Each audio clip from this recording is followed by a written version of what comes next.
and breathe heavily. I've got a hunch your love life is about to take a very pleasant turn. Oh, God. Give the lieutenant a knowing wink. What? What is it? The lieutenant raises his shoulder. You'll see, Lieutenant. You will see. Wink again. Almost dominated by the other party. Anything else, officer? That's so bad. Okay, continue. It's on. The love quest is on. Too late, everyone. It's on. Take it to God now. Oh my God. Okay. No, do not call Sylvie again. Do not call Sylvie again.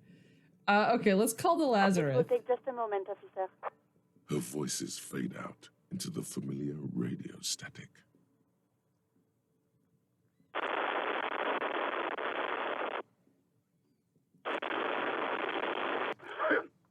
Gottlieb, what do you want?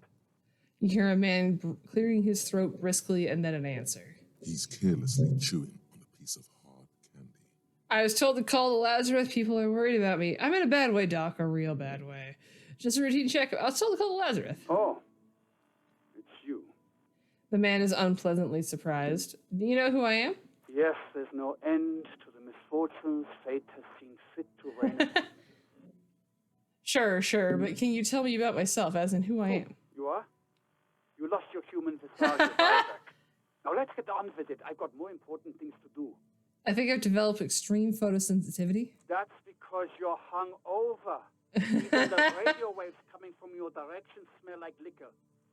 Do you feel like your eyes are twitching too? He pauses. Yes, lie. No, yes. That's the tiny vessels pulsating from high blood pressure, stupid officer. You might be sustaining permanent damage to your vision as we speak. Not much I can do about it.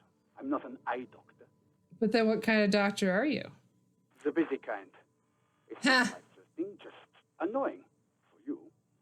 I've got more important things to do here. I think I've had a heart attack? And you survived it. Congratulations. Are you mobile? Sort of. But by God, does it burn in your chest. Huh. Yeah. Even better. Anything else? I wouldn't worry about that. Officers your age have coronary trouble all the time. Also, death is a natural part of life. That's the last thing I want to hear from my doctor. I've lost my memory, all of it. With all the damage you've been dealing yourself with drugs and alcohol, I'm not surprised. You're not surprised? Okay, anything else? What else? I'm not a brain doctor. Look at the bright side. You've got a whole new life now. Use it wisely. It's hard to say if he doesn't believe you or doesn't care. Isn't there anything you can do for me? What? You want me to do blood work for you again?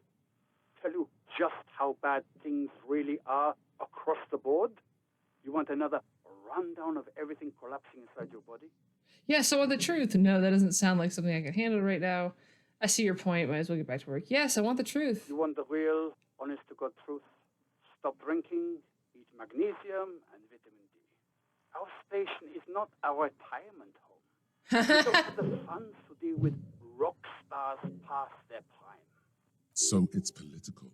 You're being neglected because That's the takeaway from that. Yeah. the money is probably going to some old, oily. And no, I don't want to hear a political commentary on the topic. In fact, He I've knows! got work to do. Some idiot has glued his eyelids shut with cyanoacrylate. It looks like Mactorson. It's not fucking cryoacrylate. It's super glue, Doc. I guess that's it for now. Hang up. You hear a familiar voice. Anything else I can help you with, officer? Could you connect me to the 41st precinct? I have something I need to report. Just a second, officer. She puts you on hold, the static crackling softly like a bonfire. After a while, you hear an old man greet you from the radio, his rattly voice oddly familiar. 10-2, 10-5. This is 41st. Coming. I love these guys so much. The man uses relay code. You've got this. You're a cop, and cops know relay code. 10-4, Station 41. I've got urgent business, over. 10-4, message received. 10-5, relay message. What's your status? Over. Just reporting it, over. 10-18, state your message, sir. I need to report my badge missing. I'm in dire need of financial assistance. This might sound odd, but there's personal details I'd like to discuss. 1010, transmission completed, standing by, over, and call with the force.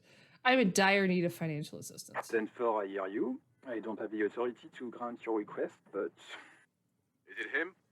What does he want? A dry voice asks in the background. He says he needs money. Don't give that asshole anything. He's just gonna drink it all. Right. That's a negative on the additional funds. Over. The operator turns back to you. It's paramount the investigation that you grant me. Why don't you please? I'm begging you. I don't even have a place to sleep tonight. It's paramount to the investigation. He says it's important to the case. He isn't getting a red cent. Request denied, sir. Over. Nothing is working. Please, I'm begging you. I don't have a place to sleep tonight. He says he's in trouble. Doesn't have a place to sleep. Well, I guess he'd better crack the case before sundown then. Vigmar said... I don't want to be here anymore. I want to go home. Please come and get me.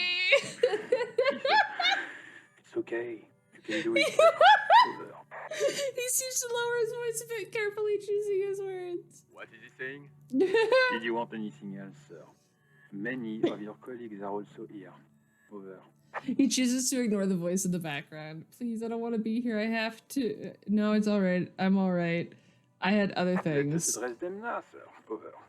This might sound odd, but there's personal details I'd like to discuss. 10-4. Your badge should have most of your personal details. To cover that. Over. Of course, my badge. I can look at my badge that I have. 10-4. Anything else for you, sir? Over. I need to report my badge missing. Never mind. 10-9. Over.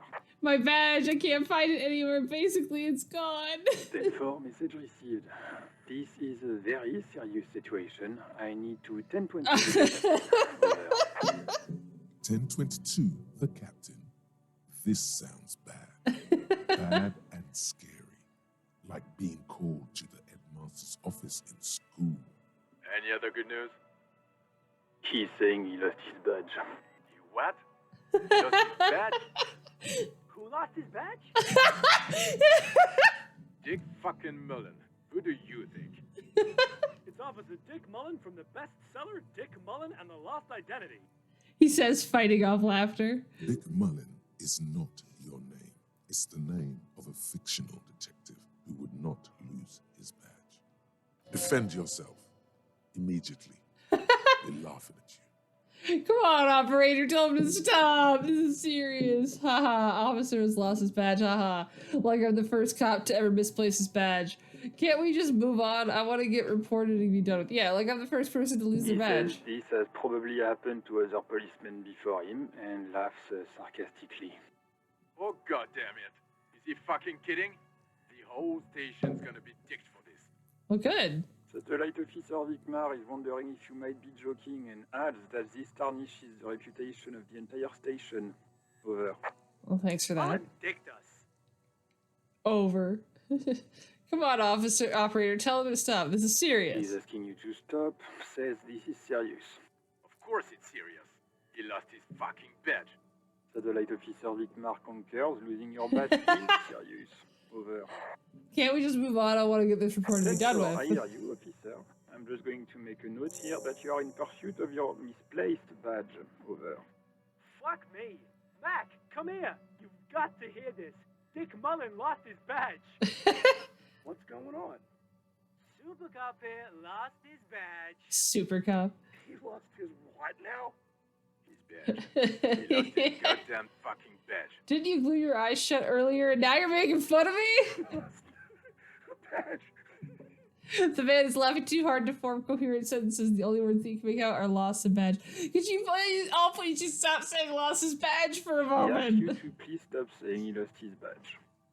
Why? Did he find it? The room at the other end of the line interrupts him. Sergeant Orson was wondering if you found your badge yet. Over. You don't have a comeback. Sorry. It's hard to think like this. Say nothing. He's not replying. Looks like he's still looking for it. You can hear laughter in the background. Enough with this now. I have other things to 10-9, discuss. come again. I didn't get that. Over. The animated conversation in the back is making it difficult for him to hear you. New heights even for Captain Sober. Ask him. Ask him if he's lost his gun, too. The speaker gasps for air, and the room roars with laughter. Sergeant Orson wants to know if you lost your gun too. Over. Check your pockets. Check your. My gun! No, it's gone. It's not fucking on you. Incoming officer, did you get my question? We were wondering about your gun. Over. Convince them that you didn't lose your gun. Even before you can get the words out, everything gets scrambled in your brain. No, of course I didn't lose my gun. Fuck it! I didn't lose my gun! He says he didn't lose his gun. Or his fun, whatever that means. Ask him to describe it. His gun. Not his fun. Just the gun will do. He laughs. Satellite Officer McLean requests a description of your weapon. Over. The fuck do you need a gun for? Look at the pythons on your arms. You are a gun. The biggest one in the world. Whispers to Lieutenant Kim, what are you packing? It's a gun, what can I say? A regular goddamn murder weapon, you know how they are. Bang, bang. Trick question, I'm a martial artist. My entire body is one big gun. I'm going with that. He says he's a living weapon and we are trying to trick him.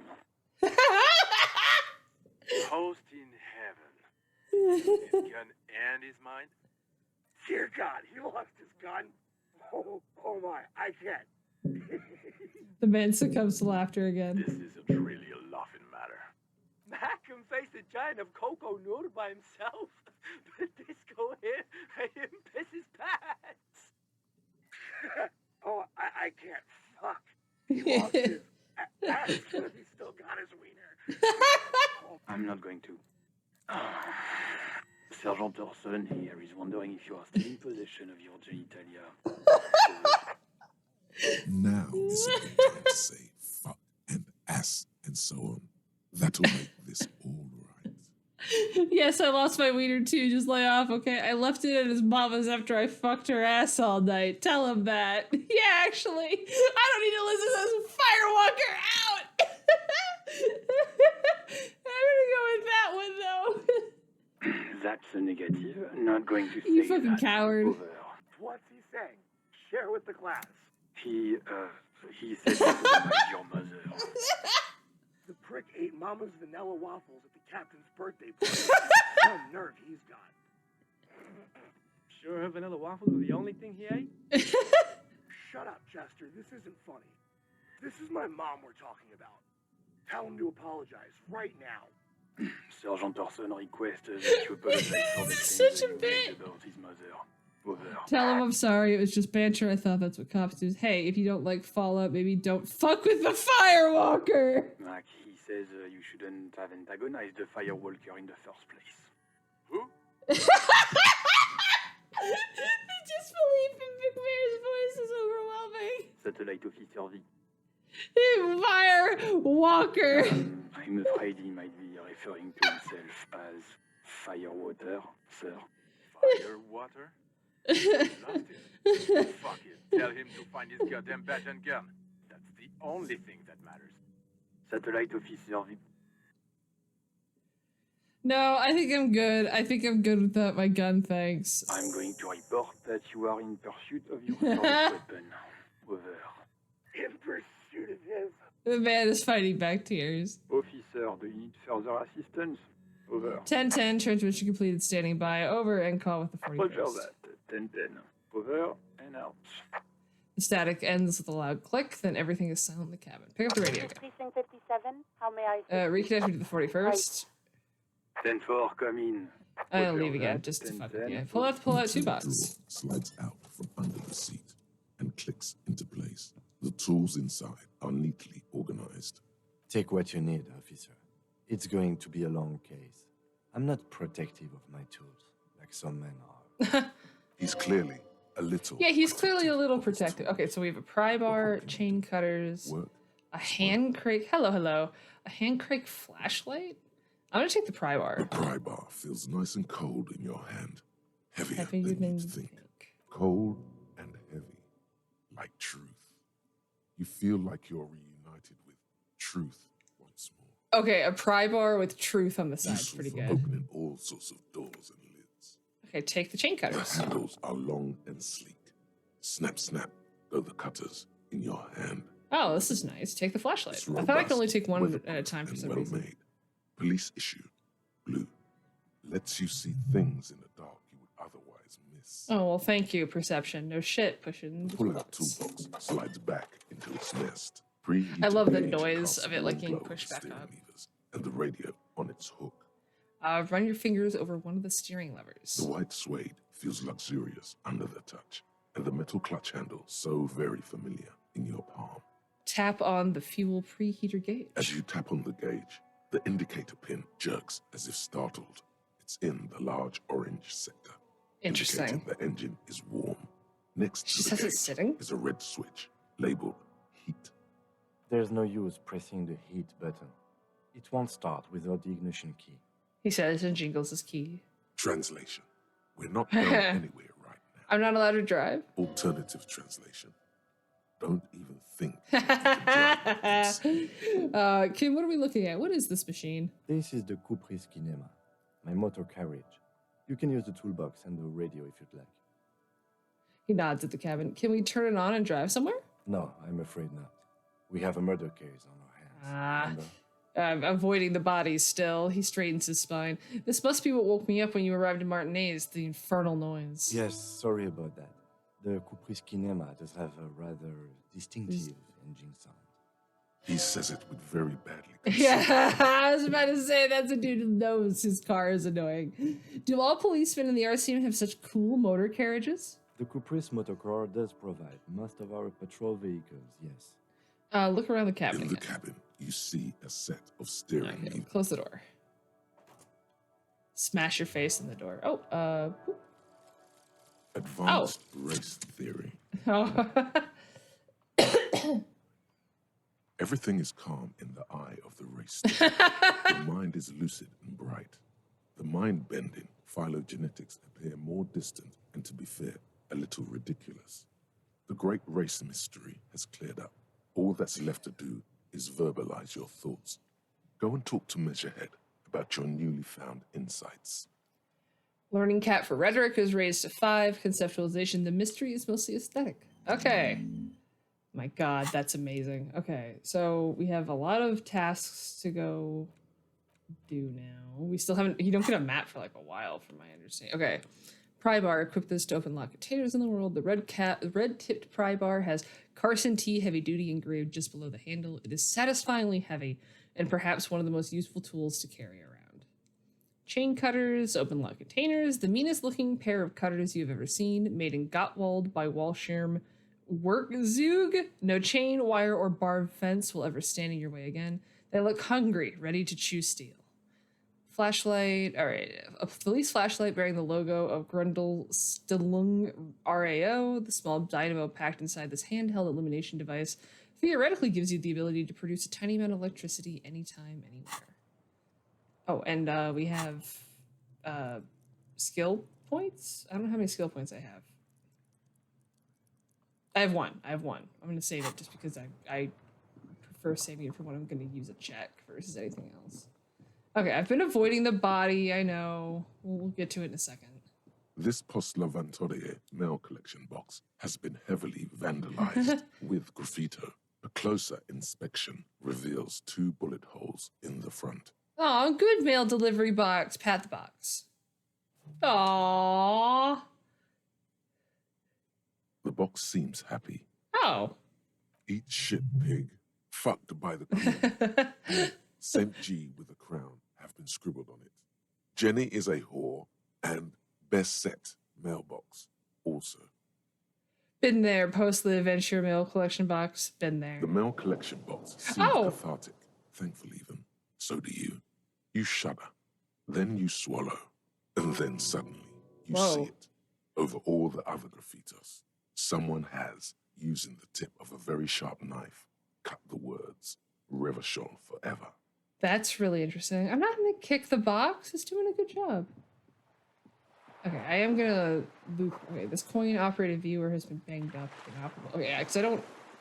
Oh, it's that I want to go grab the bag for the tear before we go talk to the kids.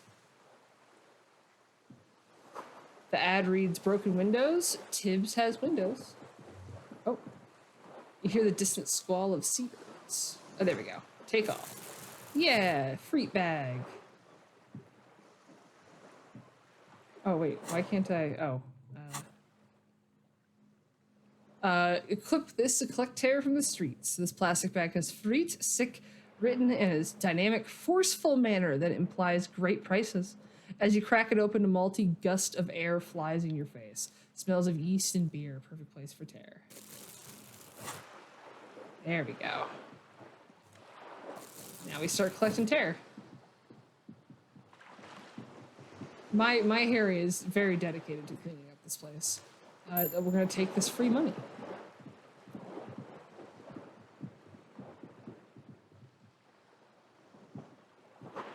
A splatter of bullet holes lines the wall. Nothing I can't do. I'm the job for every man. Listen, boy, I don't start trouble, I fix it. I've been kicked out of every joint in Revachol. Interesting. This coin-operated viewer is facing southwest.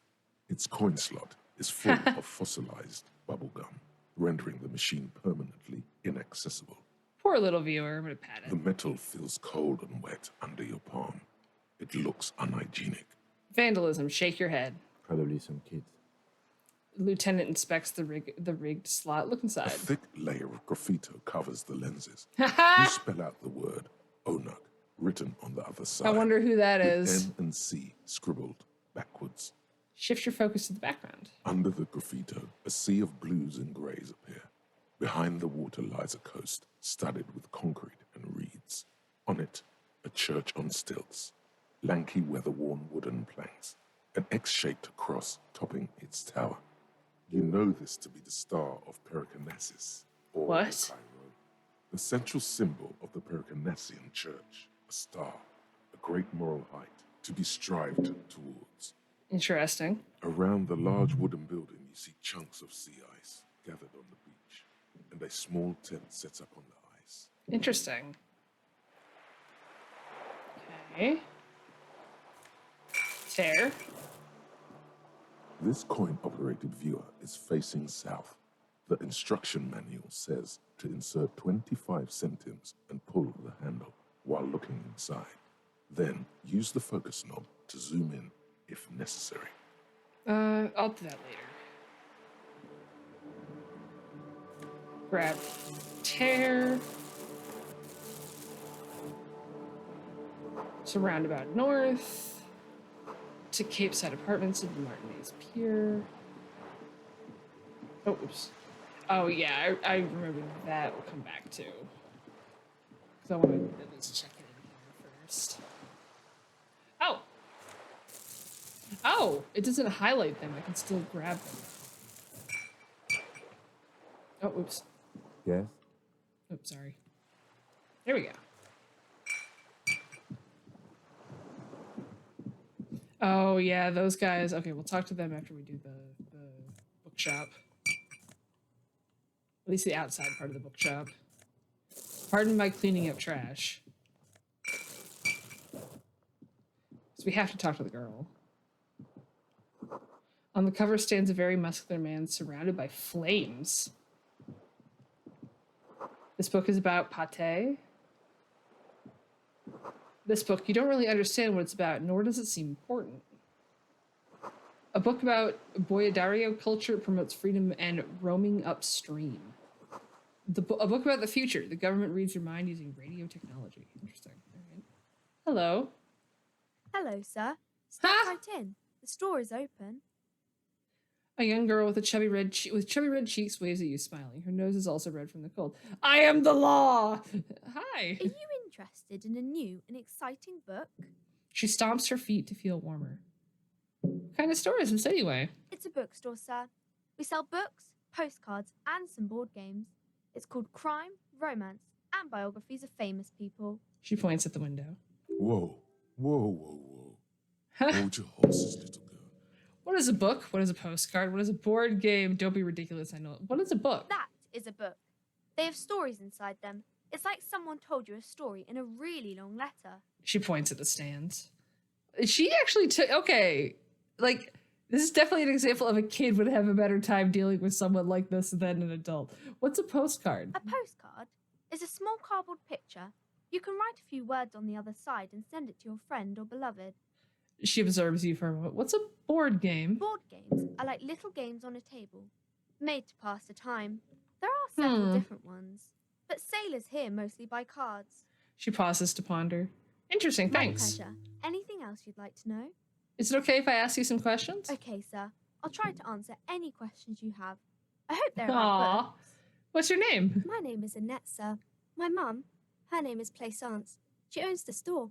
She's inside minding the register or organising the stock. The girl gazes at the window, then suddenly jolts her eyes wide as if recalling something. Feel free to step in and browse our wares. And you're standing out here in the cold because... I'm signalling that the store is open. Otherwise, people might not know. They'd miss out on the crime, romance, and biographies of famous people. She nods eagerly. I should have a word with the store owner, maybe. Such a good trooper you are, already learning the value of hard work, Patterhead. If I could help by brutally dismantling the free market. I should have a word with the store owner, maybe. Oh, no, sir. I'm happy to help Mum by luring in customers. Besides, I have some hot juice in my vacuum bottle to keep warm. She stands upright and smiles like a little soldier. Shouldn't you be at school or something? I do my studies at home at the moment. I have to help Mum keep this place running. Isn't going to school, like, more important than this? Mum says it's necessary to do both because it builds character. Mum says a proper worker is dutiful. That's how you get ahead in life. You succeed. There is stress and unease behind these words. She's reciting etiquette. Yeah, she's just reciting a script. Yeah, she's just like, oh, you don't know what a book is. Okay. How's the business going? Mum says it's peachy. She was a little afraid at first. There's talk about this house being cursed. She looks over her shoulder. Cursed in what way? Cursed in the way that makes them say that no business has ever really thrived here, sir. That they all go... She's looking for the right word. Bankrupt. Ass up. I'm going to say ass up. I wouldn't really say it like that, Aww. but I guess so. This sounds rather serious. I should probably look into this. We can go into the bookstore and ask about the case, but I don't see much more to look into here. The lieutenant makes a note in his notebook. Yes, please do look at our wares inside. The postcards and board games you asked about are also there, sir. What do you know about the other failed businesses? Nothing really, sir. Mum doesn't allow me to sneak around in the back rooms or the cellar. I don't really know what's there. She looks a bit disappointed. Aw, how does this curse manifest It does itself? not manifest itself in any way. It does not exist. I liked it better when we were talking about whether it's appropriate to stand out in the freezing weather. But Kim, the plasmic manifestations. No such thing. Lieutenant stands at your side, stern and serious. Anything else you wanted to talk about, The girl looks sir? back and forth between you two. Stroke your chin. Enough about the curse for now. Maybe I can tell you about some of our books instead.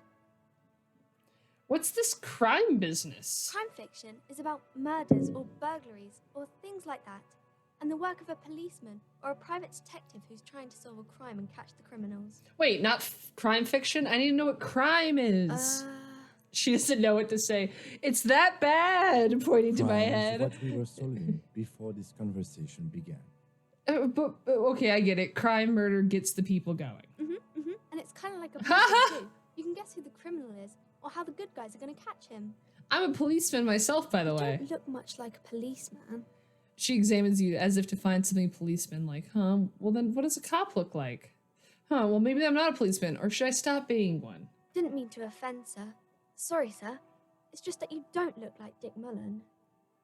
She points to a book cover on which you see a strapping Vespertine officer. He stands grimly over the body of a dead woman. I used to be exactly like that Mullen guy. Then I decided to live a little. You know, nobody actually looks like the guy in that picture. That's just a stupid fantasy of a man. That's not your body. It's not your body that's important in police work. It's your... Points to your head. Wow, look at that guy. I'll never be as good as Mullen. Actually, I had other questions. I used to be exactly like him, then I lived a little. You know, cut loose, raise hell, blow off some And steam. everything's better now, sir? No. Why is that? Look at me, I'm a hideous beast, a failure of a cop, a disgrace. A man can never be truly happy with who he is. You'll understand when you're older. A man can never truly be happy with who you'll understand when you're older. Oh, okay. I shouldn't have said that thing about Dick Mullen. She looked blinks at you, not knowing how to reply. It's not your body that's important, please. It's your points at Head. head. Yes. No, your resilience. Grit, a total disregard for personal safety. You gotta take the pain. This Mullen guy looks like he'd run to his mom. Ain't got no balls. That's a bit childish. She looks at the cover illustration and frowns. A dick with no balls. Bam! Mullen's no real deal. He's got nothing on me. No, it's too much. I don't want to say that to a little girl. Wait, that's in quotes, though. Say what, sir? It's for nothing, forget it. Dick Mullen sucks is what I meant. Never you mind. Either way, I'm not impressed. Never. Dick Mullen sucks is what I meant. Of course, sir. He's just a fictional character. He's no match for you. She smiles mischievously. Maybe you can show me some real police work, sir. Like in the books. The cover image of Dick Mullen seems to stare at you with harsh disapproval. What is romance? It's the type of book where there's a rich lady and she has to choose between the good man and the bad man. That's so true! She smiles at the thought, perhaps imagining herself in that situation. Or there could be a story about a poor lady getting a rich man. It's about man and lady business, sir. What's about a poor man getting a rich lady? It happens, but usually the guy gets rich in the process. Or should actually be rich himself, but has lost his family property unjustly. Like during the revolution or something. Alan Wake did get lost in the pale. We'll get there, I see. Those are unhappy books, for most of the pages. People sad about what they have lost, but then it all turns out just fine in the end. What about when both of the men are bad? These are not very common. You can't have a choice between bad and bad. Nobody wants to read a story like that. But what if it's written really well? Well, maybe then it's fine. Maybe if the lady then decides not to pick either, because she doesn't need a bad man. Yes, that would be interesting. I like this girl. What about when everyone is poor? That's really not a proper romance story. Ha! That's more like everyday life. Sometimes you have to write about real life things. Not in romance books, sir. These are about nice and pretty people, and everyone is happy in the end. What about a book where the man and lady business doesn't work out at all? I haven't read many of those. Maybe you should ask Mum. Yeah, you think she has one about an excruciatingly painful breakup? I don't think it's a romance story if the main characters break up, though. She pauses, trying to figure out the... No, think about it. One where they plunge into total torrid spiral of pain and recrimination, only it's really long and drawn out, scarred for life, phantom limb. No, That's an incredible line about a breakup, though. Just phantom limb being completely like no other sentence, but it's just in relation to bad breakup, fills so many gaps, it's bad. She looks at you with puzzlement. You can take this. Blossom like a pain flower. Yeah, and it drags on for years and years with no resolution in sight. The girl is at a loss for words. Each of you filling with resentment and bitterness for having ruined each other's lives. She shifts and sways on her feet, looking confused and uncomfortable.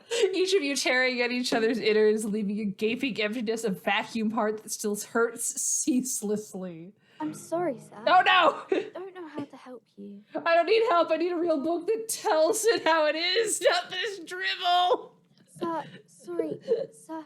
I'm still little. Oh no, don't worry, little girl. Got a bit carried away there. Let's back up on out of this. She nods enthusiastically, obviously relieved. Okay, that's enough for romance for me. I had other questions. Some about other books? Who are these famous people? Oh, kings and queens and generals of old, or artists and writers, or musicians, those kinds of people. There's usually something extraordinary about them. What does this have to do with Fortnite, sir? She scratches her cold reddened cheek and then continues. I think that's why people read them, to find the secrets of their fame. Seems like most people who read those books fail to get more famous from reading them. Reading those doesn't make the readers more famous, does it? But it does make the famous people more famous. Ha! She smiles gleefully. Fame sounds delicious. Maybe someone will write a book about me one day. Fame is for vain people. I have better things to do. These famous people sound like a bunch of dorks. Annette's expression remains ever so helpful, but she doesn't say anything. Yeah, you heard me. Only losers waste their time with that garbage. No, never mind. I literally had nothing else to say. You can stop calling me sir. I am but a working man. No, sir, I can't. It would be too tiring to refrain from it. It's already tiring enough to remember to say it all the time. Oh, that's it's nice really of you to real. say I could stop, though. I get you. I, for example, can't stop making this face, point at face. Oh, yeah, okay. When the next person comes, you'd have to say sir and ma'am them again. Sir it is then, soldier on. Yes, sir. Okay, I'm going to deduce something now. You Oh, fail no. to deduce anything substantial. She waits intently. I'm a detective. I deduce that you are very smart. Come on, don't be silly. That's not a proper deduction. Okay, see you around it. I can't believe I failed that with 72%. Okay. It's fine. Oh.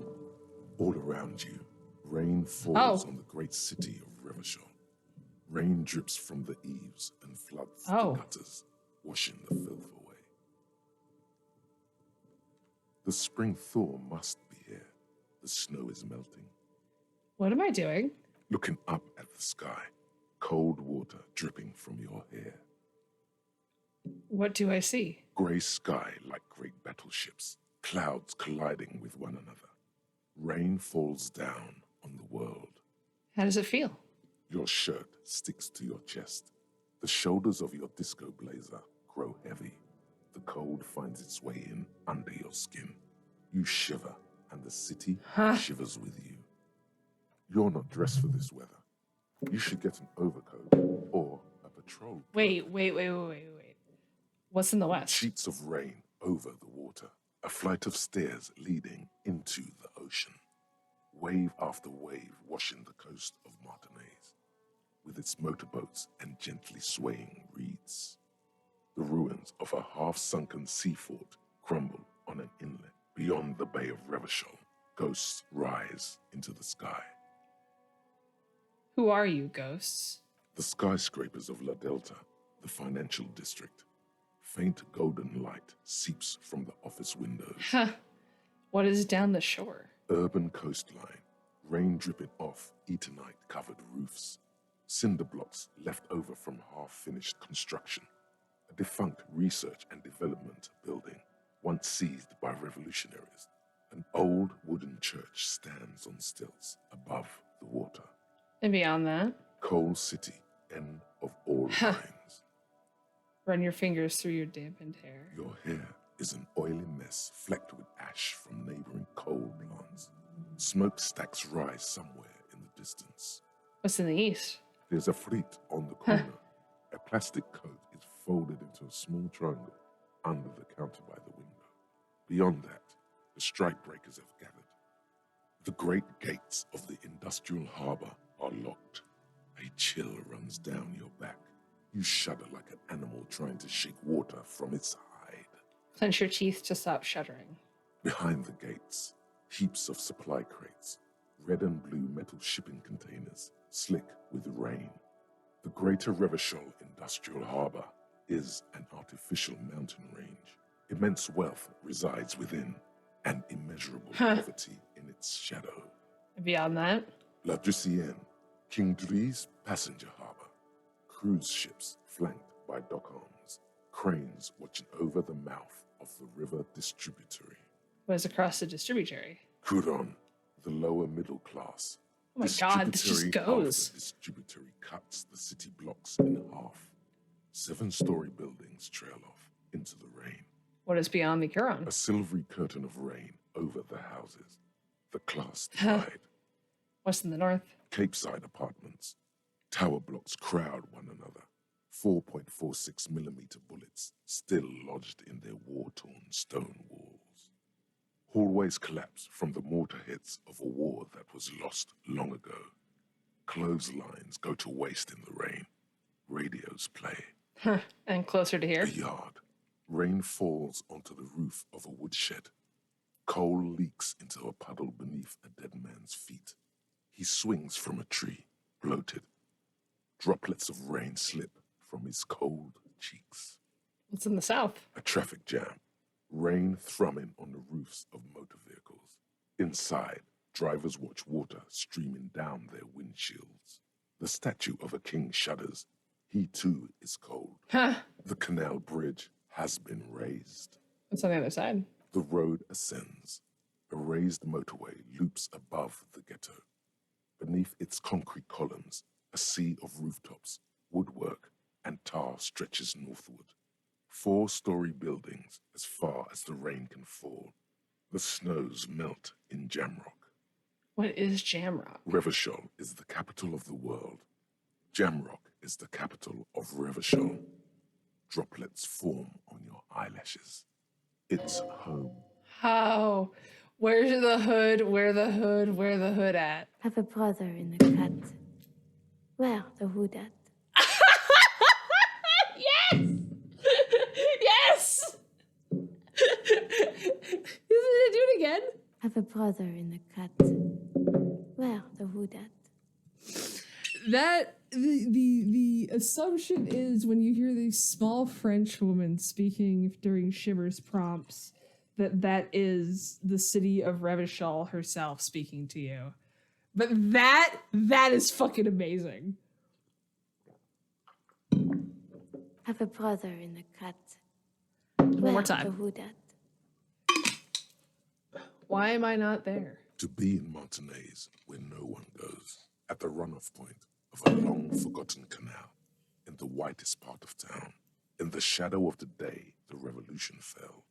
What am I doing here? Standing in the rain, looking north, where Jamrock Rock City stretches inland. Where do I live?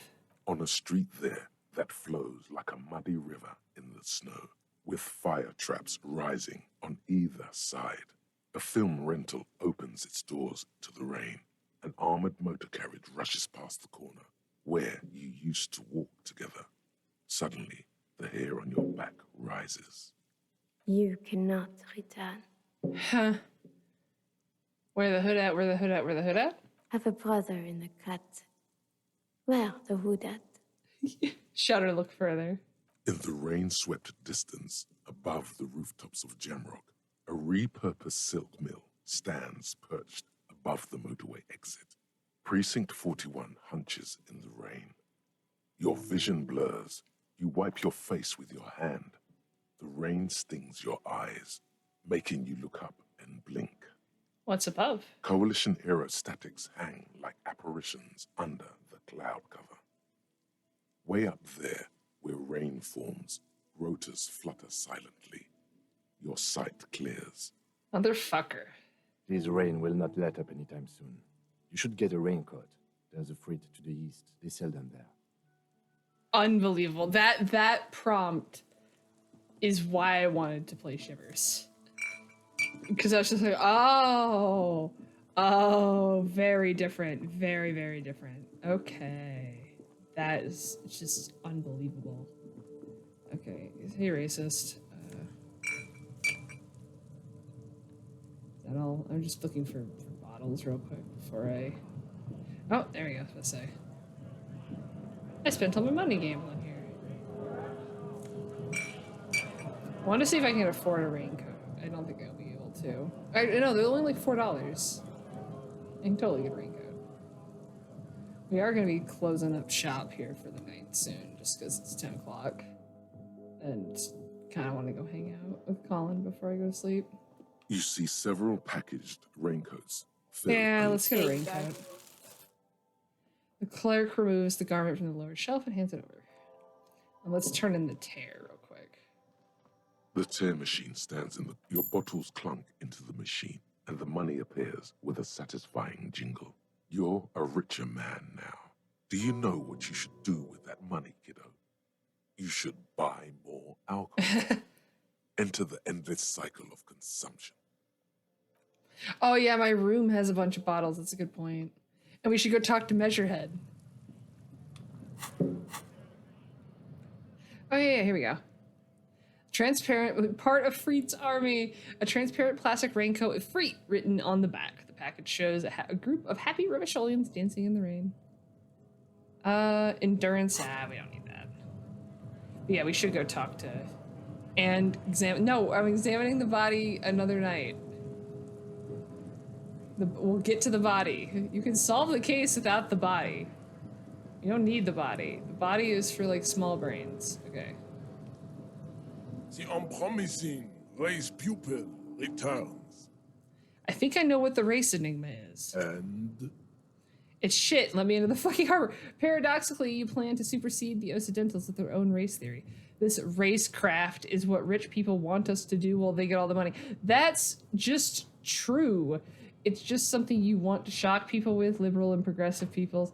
It's whatever you want it to be. It's a free association language exercise to generate race hero. I don't know about the rest, but it's clear I should stop drinking the ancient Amarian mind poison Al Ghul. This dump is ready to be superseded by the Areopagite superstate. I can serve as a clerk in your administration. Maybe you need a cop. I feel like I want to say the racecraft one. Look, babe.